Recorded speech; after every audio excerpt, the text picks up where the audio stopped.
In today's session, we're really focusing on transforming your wealth into a legacy. And I'm very pleased to have with me Eric Chevret, who is the founder and owner of IT360 or Finance's TI360, depending upon whether you're French or English. And yes, I apologize for butchering that. Eric, maybe you can pronounce it a lot better for me with your amazing French accent. all good, all good. Yes, and I'm really excited to announce our partnership with IT360 because it adds a whole new level of dimension to the services that we provide. Because as I said earlier, our mission is to help our clients organize their finances, create wealth, and transform wealth into a legacy. And organizing your finances, that's our bread and butter. Creating wealth, we can do that with a myriad of structures, but transforming wealth into a legacy is where we start talking about estate planning. And that's where we really need to work with a financial professional to develop the ideal strategies to help you create a legacy.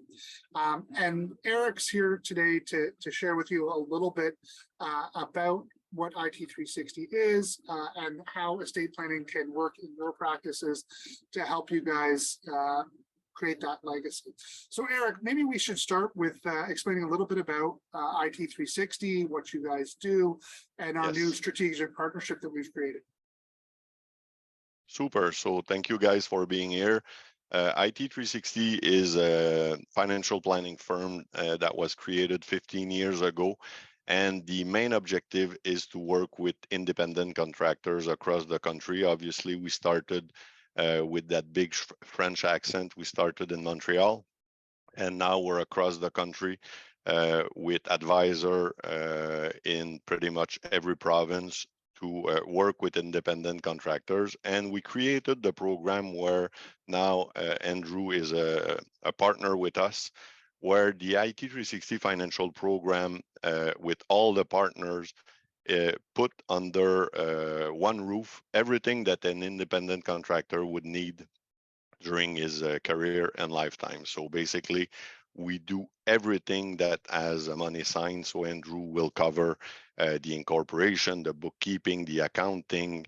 We do payrolling. We do financial strategies. We created product across the country because of the economy of scale that we have with the many thousand clients that we have across the country. We work with financial institutions to create product that we may talk at a later time. But the program is fully dedicated to independent contractors like you. Yeah, and that's one of the reasons that there's such a great strategic partnership between the two of us, is because we've been focusing on this IT market since 1984, and you are about the only wealth manager I know who has focused in on this exact same target market. So obviously there's power in working together as a team to help serve this industry, and so I'm really excited about this new partnership. But believe it or not, we've got our first Q&A that's come through. Do you want to start off with a question? Are you willing to go to our first Q&A, Eric? Yeah, let's go. Awesome. So what type of holding corporation needs to be created for investments? How does the type of investment affect the type of separate company that needs to be created? Investment corporation versus a holding corporation. Okay, maybe I'll start with this one. Yeah, you can go with that one, Andrew. So technically, you don't have to create any special type of corporation at all. So if you have an existing operating company and you're working as an independent consultant, you can actually hold investments inside of that company. Now, a holding company is a separate company that usually holds assets and holds shares of and other investments that you want to shelter from your operating company. So the reason that you might create a holding company, and a holding company is typically an investment corporation. So when you create a corporation, there's no difference. Like, you don't create an investment company, you don't create a holding company, you create a corporation. But by the nature of its operations, it could be an investment company or an operating company, or a mix of the two. if you have an investment company and you don't have an operating company, then you wouldn't necessarily have an opco holdco structure. Now, a holding corporation is a term used for when we're structuring two corporations, such that one company holds the shares of another corporation. And we do that for a number of reasons. One, it provides some asset protection. It can separate the risk from the operating company and the holding company. Plus, it allows us to flow money between the two companies tax-free. So if you have an operating company that's earning a bunch of money, it can flow that money up to the holding company tax-free. And that holding company holds shares. That's what it's holding. It's holding shares in the operating company, which allows it to receive tax-free dividends. So in addition to those tax-free dividends and moving the money tax-free to the holding company, which is a separate legal entity. So if creditors come after your operating company, there is a line that they can't cross between your holding company and your operating company. So that's one of the reasons that we set that up. But in addition, we can achieve financial advantages because one of the things that people may not realize is that operating income and investment income are taxed differently. Everybody already hears me say that the tax rate here in Ontario is only 12.2% because I love it. It's amazing. Unfortunately, that's for operating income. That is not for investment income. And investment income can be subject to the general rate of income tax, which is actually starts at 38%. There is a federal tax abatement that can reduce that. Unfortunately, it gets a lot more complicated than that because there's dividend income, which is taxed differently than capital gains, which is taxed differently than investment income. But all of it is going to be taxed at a higher rate than that 12.2% that you get on your operating income. So one of the things that we're able to do with a holding company is that we're able to structure your individual salary to reduce the investment income first instead of the operating income. And if you have everything intertwined into one corporation, what CRA says is, yes, you can deduct expenses, including your own salary, but that expense will reduce the lower taxed income first. Once you've erased all of that, it will begin to erode the higher taxed income. But by setting up a holdco opco, we have more control over which company we declare expenses, including your own salary from. And that allows us to effectively move money that would be taxed at normally potentially 38% down to 12.2. So those are really the reasons you might set up a holding company. But believe it or not, we've already had a few more questions come through. I didn't even start. Andrew. So why don't I'm going to put these other two questions on hold for 1 second. I promise we're going to come back to this question about transferring shares and dividend rates in a second. But I think we do need to give Eric a chance to tell a little bit about some of the strategies that they've come up with. And there are a myriad of strategies that can be used. And I guess every situation is unique. And that's why it's so important to sit down with a financial advisor such as Eric to sort of figure out the structure that fits best for your individual situation. But maybe Eric, can you tell us a little bit about some of the common tax structures that you've seen IT consultants leverage? Yeah, so basically things change a lot when Morneau and Trudeau did their reform, back in 2018, if I'm not mistaken, where basically they came up with something that we didn't think about before, but the income splitting with dividend on spouse and adult child was eliminated, and the passive income. So I don't want to get into too much detail, but basically, when you reach a certain amount of money inside your company, they increase the tax ceiling. So basically, you pay more tax inside the corporation because of the amount of money that you are generating as a passive income. So it's a little bit in line with what Andrew was saying. Operating income is generated by your consulting business, and then you have your investment that generate what in our jargon or in our world we call that passive income. And then they put the gloves on, and now they're really attacking this. So that's why we will talk a little bit in the discussion today of some strategies, and I will spend more time on the use of insurance inside a corporation to play a big role at diminishing or eliminating that burden of passive income. Yeah, and let's take a minute to just explain these rules that came into place by Morneau back in 2018. So prior to this, first of all, there's two major strikes, and it was ostensibly to attack the top 1%, but it didn't. It attacked our target markets, the middle class. And one of the things it did was eliminate the ability to do tax-free dividends to children and spouses. Now, it doesn't mean you can't do income splitting, but it did eliminate income splitting through the use of dividends tax effectively.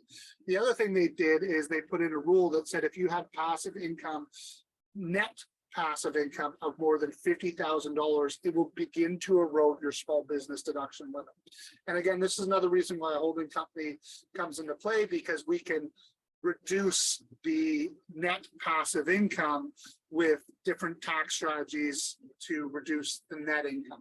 But if you have more than $50,000 of net passive income, then that will begin to erode your small business deduction, which has a current limit of $500,000 by $5 for every $1 over $50,000. So if you had $100,000 of net passive income, 100 minus 50 is 50,000 times 5 is $250,000. 500 minus 250,000 means if you had more than $250,000 of net small business income, it would now be taxed at the general rate, 38% instead of the 12.2%.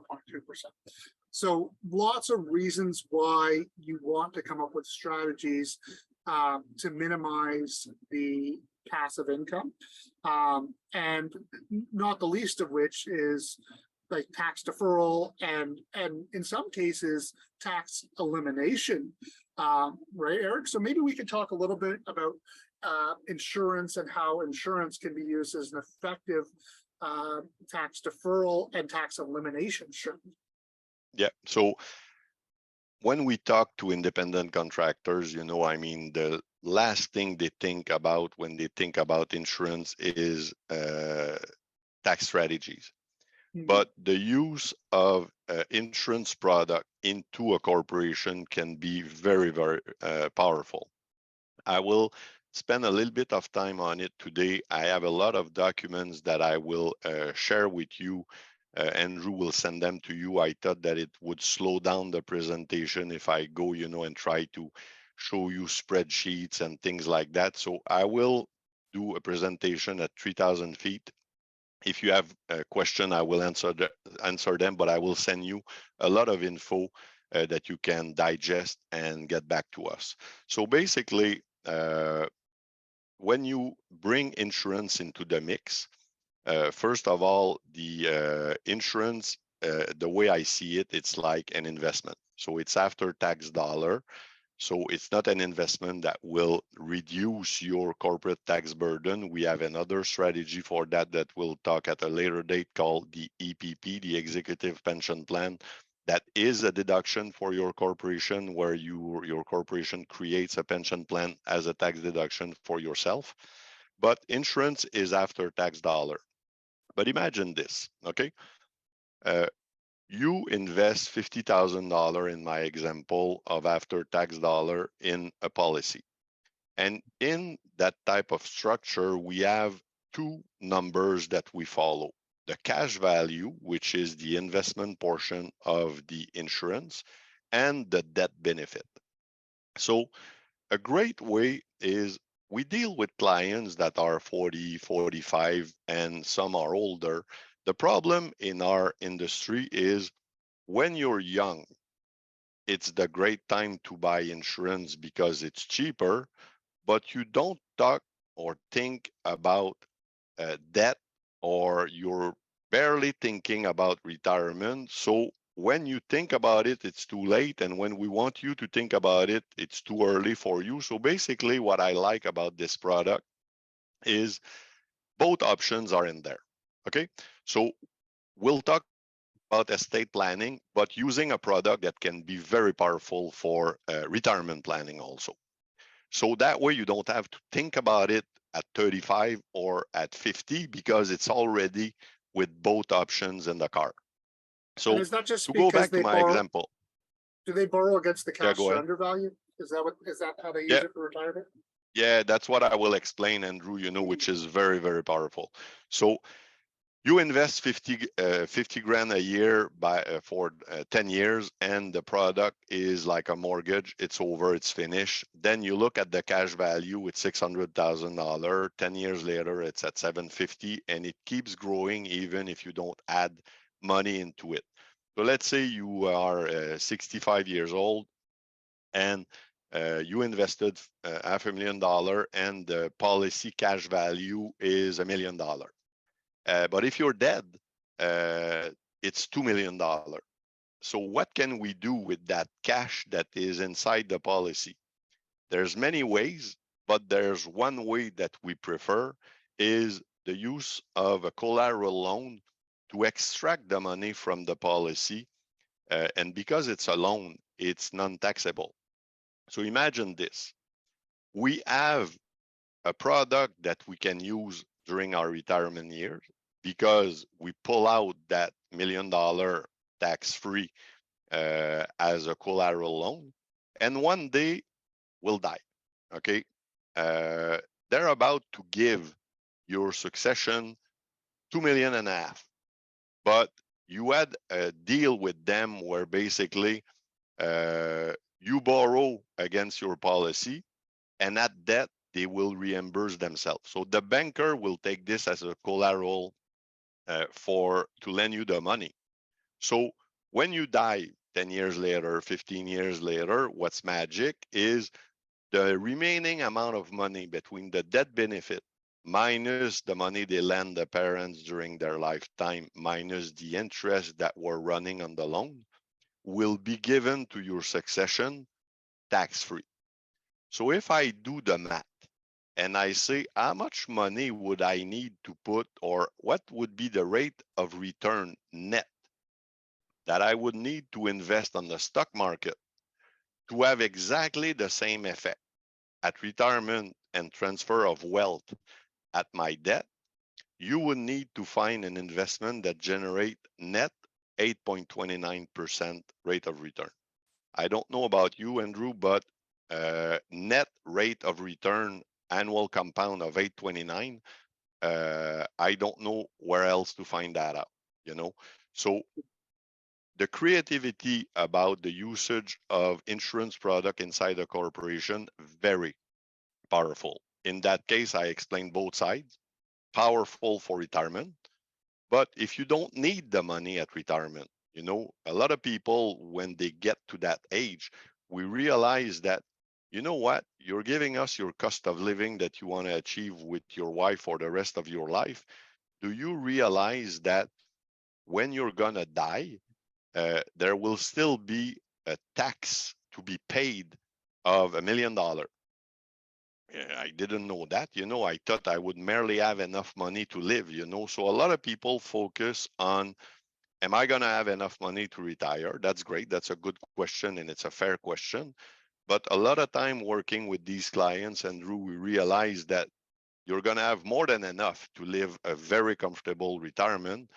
And you have another problem that you never thought about, and it's the tax when you die.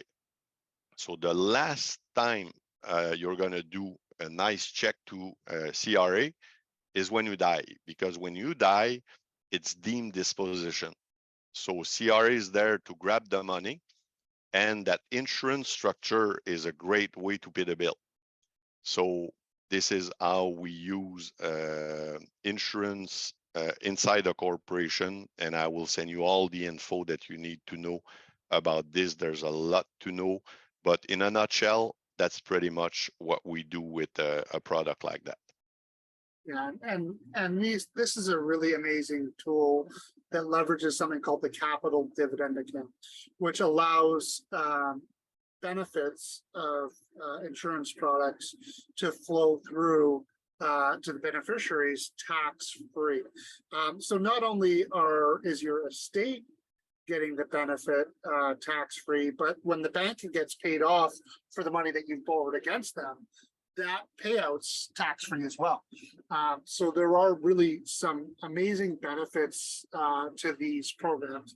And it's not to say that they, don't have costs associated with them, but 9 times out of 10, the costs are far outweighed by the tax savings alone, let alone the potential investment opportunities like Eric's saying there, some of these things are generating substantial returns that are hard to beat in the stock market.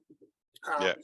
So, these are some amazing tools. We've touched on these in previous webinars before. And I know that, some people are a little intimidated by these insurance products and overwhelmed by them. We used to have something similar to this that we refer to as the ICE maneuver, where you do the borrowing right when you create the investment product. Yours is a little bit more conservative than some of those other programs, because I know one of the big things that I like about you guys is that you are sort of, you don't like to be on the cusp of emerging tax strategies that may or may not be approved by CRA. You tend to go with the tried and true. These work, that they're reliable, that they're not going to get your clients into hot water. And so that's one of the things I think that you guys bring. It is a little bit more conservative. Is there a minimum that people need to be able to have inside of their insurance program before they can begin to borrow against it? No. Not really, not at all, to be honest with you. So right. I mean, the longer the better, because then you have to finance it for less amount of time. Right. So I say to some people, we work with a tool, and we now name the tool because we were just calling it the tool, so it was a little bit not very marketing oriented or sexy. Now we call the tool that we've been working on for the last 15 years Neuron. So the Neuron tool is an optimizer that basically will digest all the information about a corporation and a family and spit out the strategies that we can implement with a couple to minimize taxation. So I really like what you said before, and we have the same philosophy on this, is taxes are there. Can we at least defer them? Can we at least minimize them? Can we at least eliminate them? And because we are an associative program, yes, we are not the cowboy of the group, okay? We work with so many consultants across the country that we work with strategies that are well-known, that information bulletin from CRA are pretty clear. So we are not stretching the rubber band, to a limit where we're going to be walking with a target on our back. But we realize that 90% of the consultants that we meet are suboptimal, to some level. So basically, we look at what they do. A lot of them do great things, but do you want to do great things, or you want to do the best thing for what you have? And this is what we do, okay? We bring that into the Neuron tool, and we will look at the plan together where basically, did you know about this? Do you know if you do this? Did you know about that strategy? And all together, the goal is the main goal is tax minimization, tax elimination, or tax deferral. Taxes are there. We just have to know how they work and play the best we could the game. Yeah, unfortunately, it's pretty rare that we can eliminate all of your taxes. I wish we could. The reality is that you're going to end up paying some tax. And what I always say to clients is, remember that if you're paying taxes, it means you're earning money, which is a good thing, right? You know, the government is only taking a piece. Hopefully, we can make that piece as small as we possibly can. And there are tools that we can leverage. And quite frankly, by being here and being part of this webinar, you're learning about some tax strategies that probably only about top 10% of the population are aware of, and probably only about 1% of the population actually probably end up leveraging to help them create wealth and transform wealth into a legacy. So I'm going to take a second just to go back to some of our Q&A, if you don't mind. Good. So we've got another question here, says, does transferring shares of a consulting corp be transferred to a whole corp have any tax implications? Where hold corp was created after consulting corp, i.e. consulting corp created in 2010 and been making active income, and hold corp created in 2015, owner has 100%. So yes, there are potential implications, and there's something called the Schedule 85 rollover to move those assets over, and there can be asset freezes done. This is typically requires a tax lawyer to come in and help restructure your organization.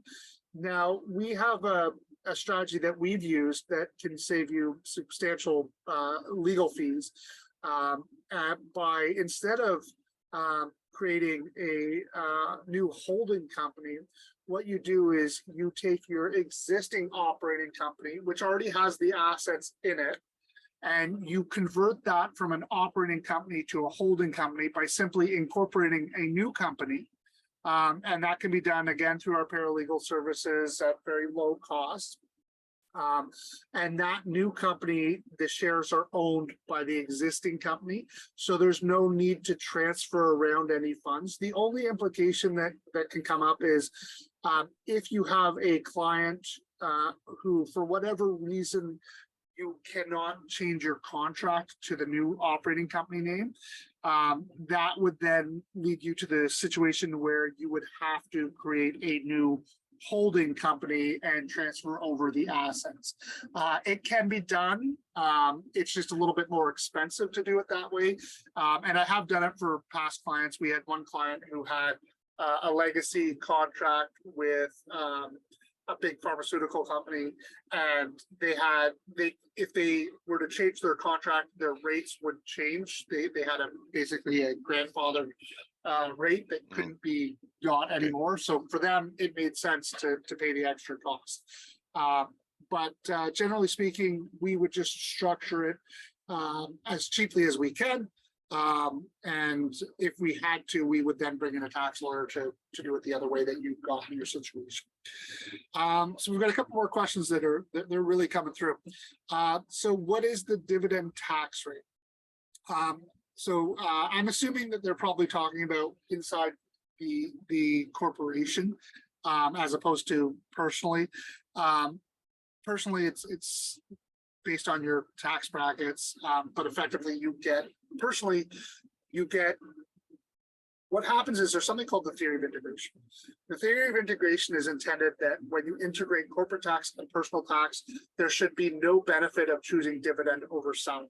So effectively, on a dividend, you're getting credit for the taxes that are paid. And so it depends on whether they're eligible or ineligible dividends as to what tax credit that you get. But effectively, you're going to get credit for whatever taxes have already been paid on that income, that dividend income that you're receiving. Now, if you're receiving dividend income into a corporation, it's even more complicated, because once upon a time, people would dividend to one company, to another company, to another company, to another company, to basically multiply the dividend tax credit. CRA got wise to this and basically said, no, you're going to pay a higher tax rate on these dividends, but these taxes are going to go into a special pool of funds called a recoverable dividend tax on hand. And you have eligible and non-eligible, depending on whether they're eligible and non-eligible dividends. And you will receive back the corporation will receive back 100% of the tax that it pays on that dividend income if and when it distributes those dividends through to its shareholders.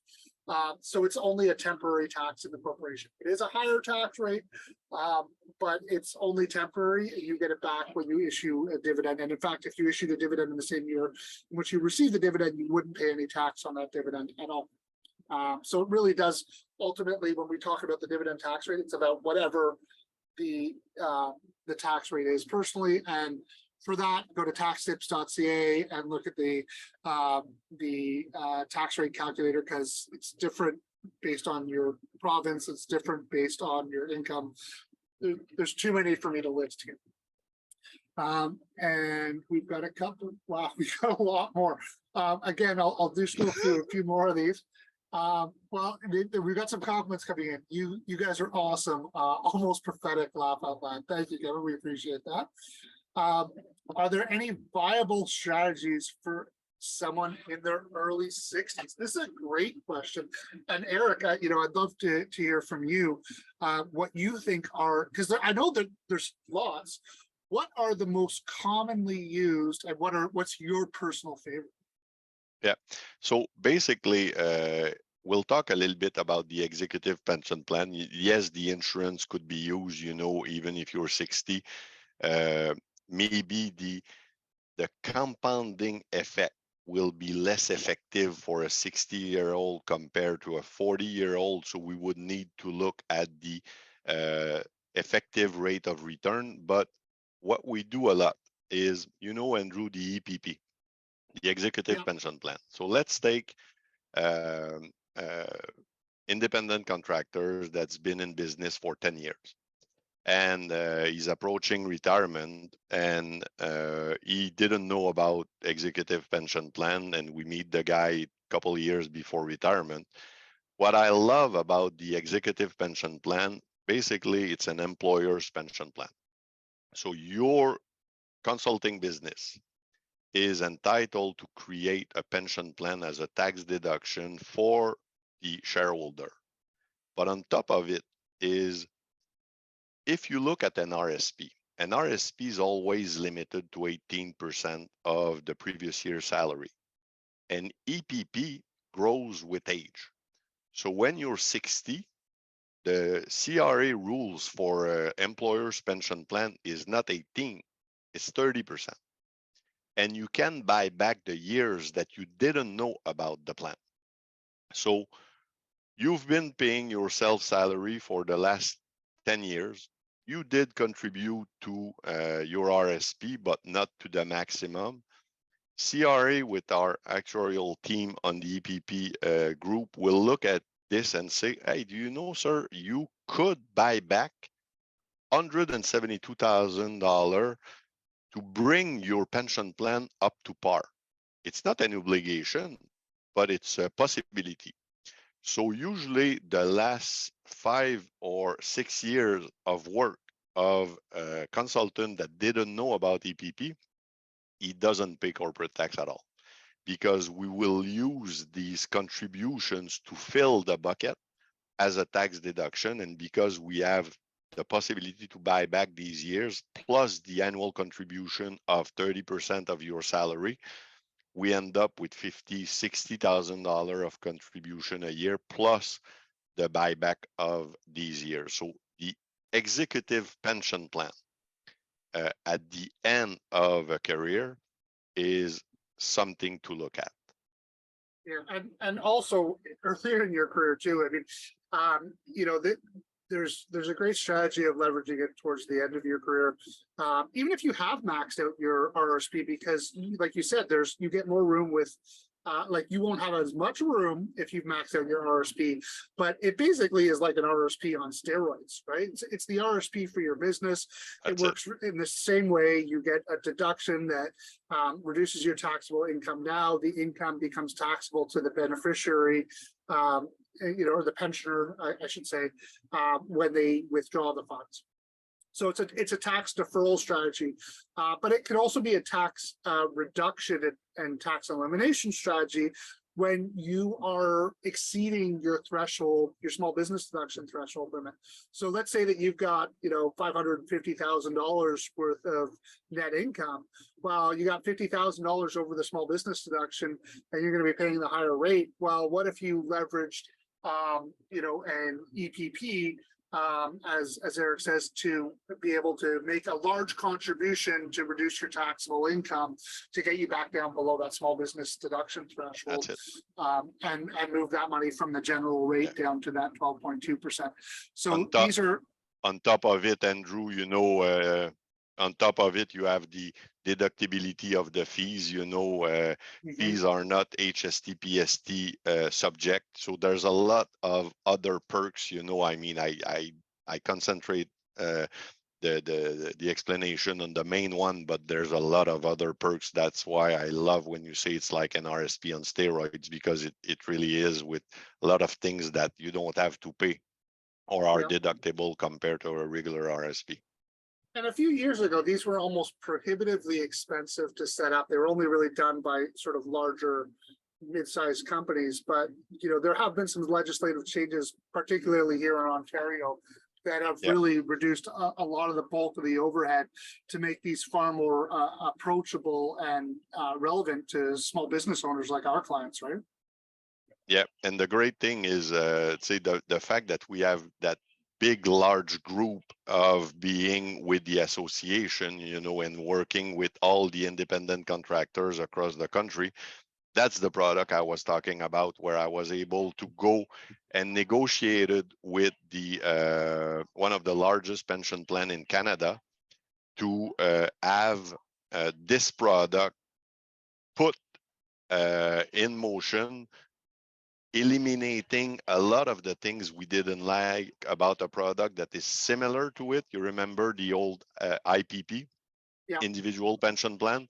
So very costly. You needed to create a trust. It was a nightmare for everyone. Accountant, the minute I was talking to them about IPP, they were almost like crying. Oh my God, Eric, it's so complex. So when the Morneau reform came on board, we had to be creative to find ways to diminish the passive income. And we went to the drawing board with those guys and we said, listen, we don't like this, we don't like that, we don't like that, but we love what it does. Can you work with us with the leverage that we have, with the amount of consultant that we have across the country? And they step up to the plate 5-6 years ago with a product that is a strategy that is known, but without all the headache that we had. We don't need to create a trust for the accountant. It's as easy as a regular RSP. It's very, very simple. Right. Yeah, it's worlds apart from what it used to be. But we've still got a few more questions here, some of them going back to some of the earlier questions about insurance. So we've got a question here about, can you take a loan out against the insurance for buying a house, say 1.5 million? You could take the loan out for whatever you want, right? You can take the loan out to burn it if you want. I don't recommend that. But, there's no limitation for what the loan can be against. I guess probably the issue is how much collateral you have to have and how much they will loan. Do you have any idea or any information you can share on, what's the maximum that you can borrow against the cash surrender value? Can you borrow up to 100%, or is it 80, 90? How does it work? The rule of thumb is 90. Okay, 90. But more and more of them are going to 100 now. Okay, right. Because at the end of the day, it's not and sorry if you hear an alarm, I'm in a hotel that they do right now, an alarm fire drill. So that's wonderful. Right. Sorry for the inconvenience. So basically they cannot lose, because you're gonna die one day, and the loan that they gave you, even if it's 100%, okay, 100% of the cash value, $1 million, great. When I die, they receive 2 million, so they have plenty of cash to pay themselves back. There's no risk. Yeah. There's no risk, So back in the days, 90% was the rule of thumb. Now Right. I've seen 100% because what's the risk? You know, I mean, there's Yeah. no risk. You know, the debt benefit is way higher. It's double or more than the cash value. Right. Okay, that's good to know. So we've got a few more here, and then we'll get back into our session. So just two more questions. So one actually was just saying, sorry, I think I actually cleared one. What is the strategy for real estate investing in small business?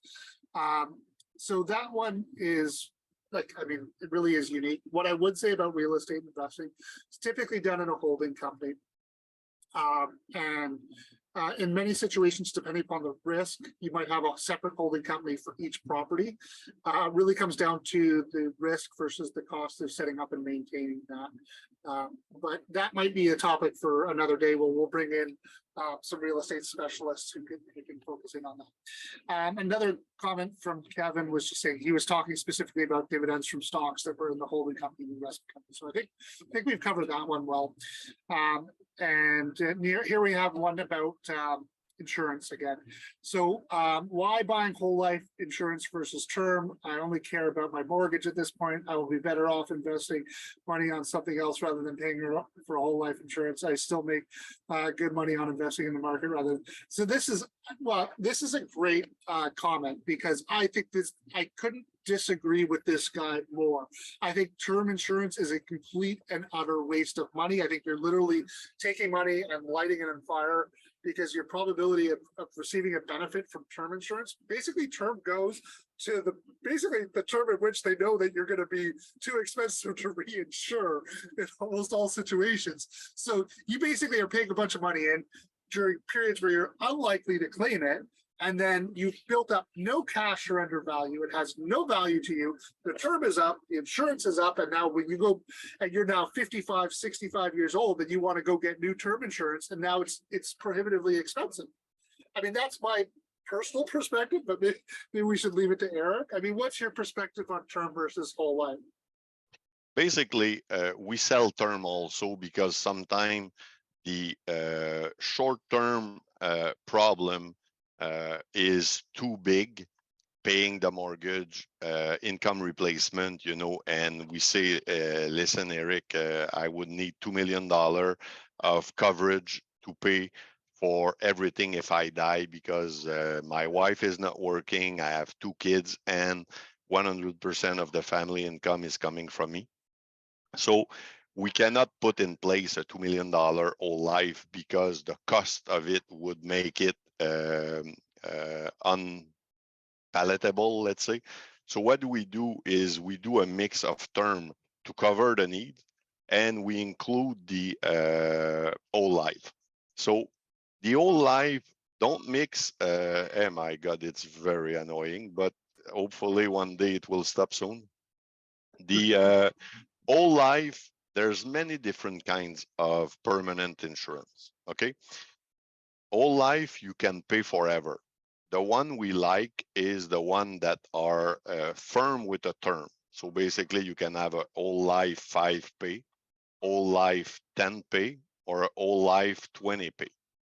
And because of the tax advantage, unless you are able to generate a rate of return on the stock market that will give you 14% guarantee, because 14% after tax in the corp and after tax in your hands will be like my end 8.29. So I do investment also. I do the full-fledged of financial planning for the clients. But on a guarantee basis, because of the tax advantage of the using the money on a tax-free basis, you need to make a rate of return with your investment inside the corp, so that net amount of money in your pocket is equal to the life insurance. So I don't know the case that you looked at, but it's something that would be interesting to revisit with someone that can show you the numbers. And again, you could do the evaluation by yourself with our help, but it's very difficult to beat that kind of rate of return. Yeah, and I guess that's where really the key is And I know I promised Rachel that we'd spend the last few minutes covering what the whole IT360 program is, which encompasses not just estate planning, but wealth planning as well. And you know, we've touched on aspects of the program about how you basically, you're going to sit down with someone, gather a lot of information, put it through your system. And we, you know, we love technology here. So when we can leverage technology to help us develop structured plans that can help eliminate and minimize tax, this is really, you know, where the rubber hits the road. So maybe I should just give you a few minutes to walk us from start to finish of what the IT360 program looks like. And for those people who are on the call who might be interested in going through one of these financial wealth analysis with you, how they can get in touch with you and get started on it. Oh, Sorry, I will. Yeah, yeah, I'm back. Still beeping away. So, yeah, they're Okay, still trying their fire. it. They're still trying their fire alarm. So, so sorry, Rachel, for that last 5 minutes of the webinar.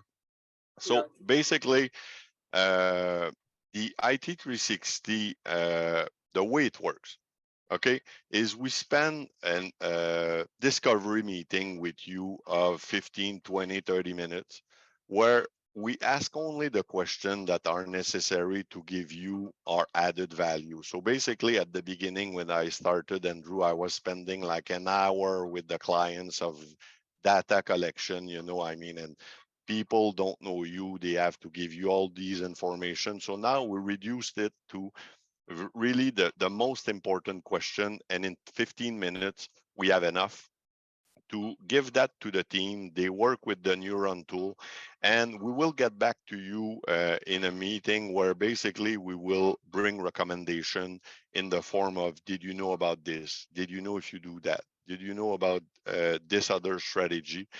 And the goal is we will pre-chew all the strategy into a presentation that will make sense to you, and we can modelize it to retirement. So basically, that's what the tool does. The tool will do, where do I put that $1? Do I put that $1 in a TFSA? Do I put that $1 in an RSP? Where do I put that $1? Where do I put that second dollar? So at the end, we can show you, but if you do what financial planning traditionally do, they say maximize your RSP, maximize your TFSA, and then let the rest grow inside a corporation. Maybe it's not your case, but I'm telling you guys, 90% of the consultants that we meet, this is what they do.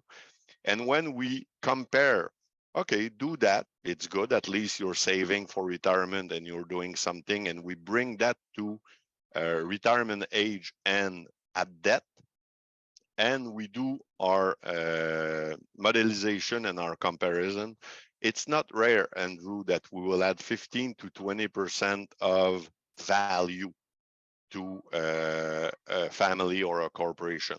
Okay, so this is very easy to work with our firm, where basically we do all the information at the beginning. You can go with the plan, and if you don't like us, or if you don't like that thick French accent, you know, we have a guy in Toronto that will work with you. But basically, the plan is yours. We'll give you, this is what we recommend, this is what you should do and why. So that's pretty much it. Right. Yeah. And so the program is really sort of a la carte, right? You could pick and choose from all those recommendations that, so you may not want to roll the dice on the EPP, but you might want to look at some insurance products. You might want to do the insurance and the EPP, but not the investing. You can sort of pick and choose what fits for you. You'll give them a menu that they can ultimately choose from that suits their individual needs. So we do have one last question here that I may need the attendee to restate, because I'm trying to look through it. I'm not sure I understand it correctly, but I'll read it out here. It says, interesting question from Kevin. I'm actively searching for a 1.5 million triplex for investment, and the holdback is the holdco and not getting advice on how best to do this. So I'm not really sure what the actual question there is. Like the holdback is the holding company. Like as far as like whether you should put this in a holding company, I don't really understand the question. So if you can rephrase, we'll do our best to answer that live. And we're gonna actually open it up for just a few more minutes for some final Q&A. And I wanted to let everyone know, like, we'll be working with Eric more closely. There'll be some more information coming out about some of his programs. I also encourage you to reach out and connect with your account managers during your review meetings. We'll be happy to make an introduction to you and Eric and or Sam if you don't like the French accent, and get you started on that's it. Organizing your finances, creating wealth, and transforming wealth and legacy. And great news, it says you answered the question earlier by stating real estate investing should be done via a holding company. So awesome, glad I was able to answer that. So it seems like we'll give everyone back just a few more minutes of their schedule. Eric, I really appreciate you taking time out of your day and struggling through your fire alarm to give us some informative session on estate planning, and we look forward to building a long-term relationship with you and taking on this challenge of helping to support the IT industry across Canada. So looking forward to seeing you, I guess, next week in the city, and we'll be back with another webinar. I think we're tentatively looking to bring you back, Eric, for another webinar in September if we don't do more sooner. Perfect. So thank you again, everybody, for taking time out of your schedule, and I hope you have a great Tuesday.